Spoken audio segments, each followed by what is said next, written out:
ભગવાન કૃષ્ણજી ભગવદ્ ગીતા અને ભાગવત શરૂ કરતા હંમેશા મંગલાચરણ કરાવે.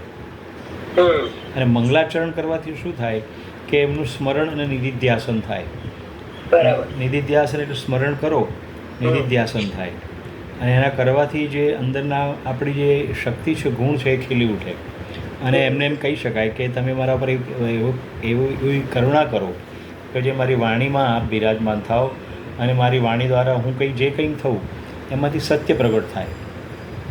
કારણ કે આપ કેવા છો? સત્યવ્રતમ સત્ય પરમ ત્રિસત્યમ સત્યસ્ય યોનિમ નિહિતં ચ સત્યે સત્યસ્ય સત્યામૃત સત્ય નેત્રમ સત્યાત્મકત્વામ શરણમ પ્રપન્નઃ.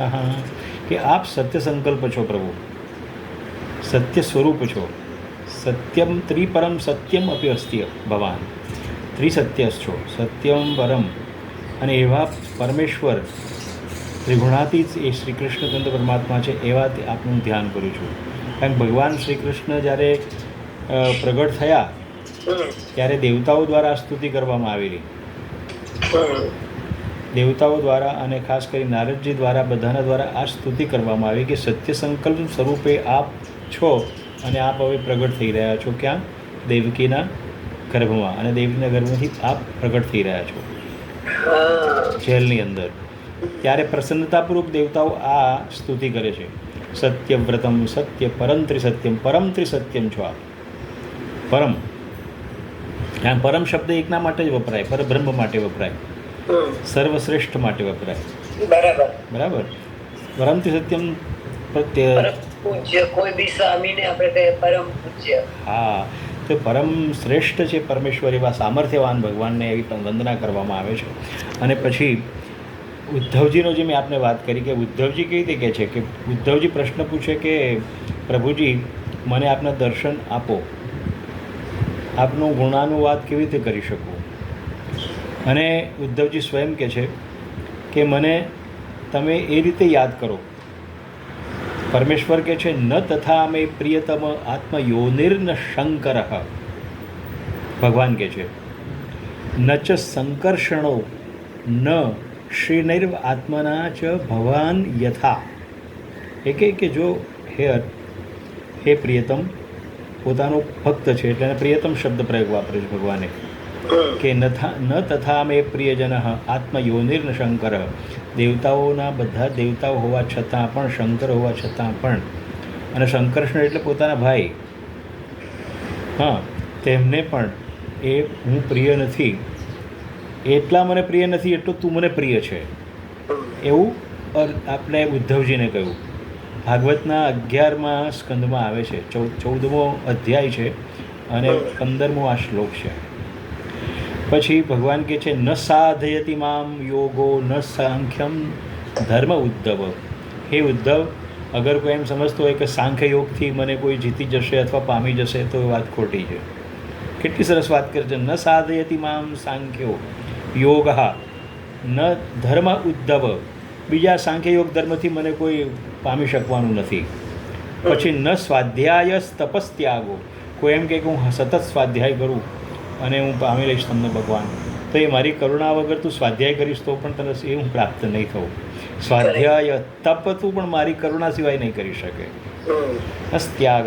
અને ત્યાગ પણ તારો છે જે, એ પણ મારી કરુણા હશે તો ત્યાગ થશે અને એ હું સ્વીકારીશ, નહીં તો નહીં. એને કરુણા સિવાયનો ત્યાગ ખોટો ને કરુણા સિવાયનું અધ્યાત્મ ખોટું, એમ કહે છે ભગવાન. બરાબર. યયા ભક્તિર મમ ઉર્જિતા. હવે આ બધાથી વિશેષ કઈ વસ્તુ કહી ભગવાને? મમ ભક્તિ વિશેષતઃ.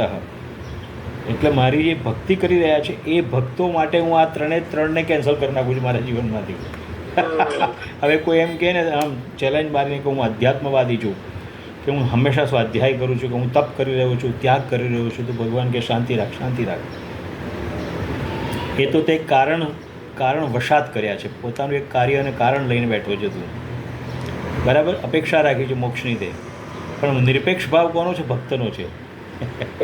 એટલે એમ કે છે મમ ભક્તિર ઉર્જિતા. આટલી સરસ. હા, મમ ઉર્જિતા. મારામાં જે આસક્ત થયેલો છે તે જીવ કોણ? એ ભક્ત. એને જ હું પ્રાપ્ત થાઉં છું. Correct. અને એ અત્યારે હવે આગળના અધ્યાયમાં એ બધો આખો ભક્તિ માર્ગ જ આવવાનો છે. અત્યાર સુધી જ્ઞાન માર્ગ કર્મયોગ આવ્યો, યોગની પણ વાત કરી ભગવાને એમ કહ્યું છે વટે આપણે યોગની વાત કરતા હતા ને, એ વસ્તુ પણ આવશે. પછી કોણ પ્રાપ્ત કરી શકે મને? તો વાગદગદ દ્રવતે યસ્ય ચિત્તમ, જેની વાણી ગદગદ થઈ જાય છે બોલતા બોલતા. ક્યારેક ક્યારેક મારા ગુણાનું વાત કરતા હોય ત્યારે એ જે ભક્ત છે એની વાણી ગદગદ થઈ જાય, આંખોમાંથી ક્યારેક પાણી આવી જાય છે. પાણી આવી જાય છે. રુદત્યભીક્ષણમ, ક્યારેક રડી જાય છે, રડતા રડતા બોલવા માંડે છે. વર્ણન કરતાં કરતાં એની આંખોમાં આંસુ આવી જાય છે. હસતી ચ ક્વચિત છે, ક્યારેક ક્યારેક હસવા માંડે છે. તમે જુઓ આપણે કેટલાક શબ્દો આપણને કંઈક જ્ઞાન થાય છે, આપણે તરત હસીએ, દોડકું, આમ આશ્ચર્ય થાય છે આપણને કે શું કહી રહ્યા છે ભગવાન. હસતી ચ નિત્યમ ક્વચિત ચ, ક્યારેક ક્યારેક એને હસવું આવે છે, ક્યારેક ક્યારેક રડવું આવે છે. હા, વિલજ્જ ઉદ્ઘાયતી નૃત્યતે છે, વિલજ્જ ક્યારેક ક્યારેક એવો આમ નમ્ર થઈ જાય છે કે બોલી શકતું નથી કંઈ. ન ઉદ્ઘાયતી વચનમ, વચન એનાથી નીકળતા જ નથી. ડૂણું ભરાઈ જાય. હા, એકદમ. હા, વિલજ્જ ઉદ્ઘાયતી નૃત્યતે છે, ક્યારેક ક્યારેક તો નૃત્ય કરવા લાગી જાય છે. કેટલાક સંપ્રદાયમાં તમે જોયું હશે કે નૃત્યનું મહાત્મ્ય છે. ભગવાનને ગોપી જેવી રીતે નૃત્ય કરતા હતા, ભગવાન શ્રી રાસલીલા કરતા હતા, એ નૃત્યની યાદ સ્મરણ કરતા આવતા કે છે કેટલાક લોકો નૃત્ય દ્વારા પણ મને પ્રસન્ન કરવા માંડે છે. મદભક્તિયુક્તો ભુવનમ પુનાતિ, એવા મદભક્તિયુક્ત, મારામાં ભક્તિયુક્ત જે છે તે ભુવનમ પુનાતિ, એ આખા જગતને પવિત્ર કરે છે લોકો.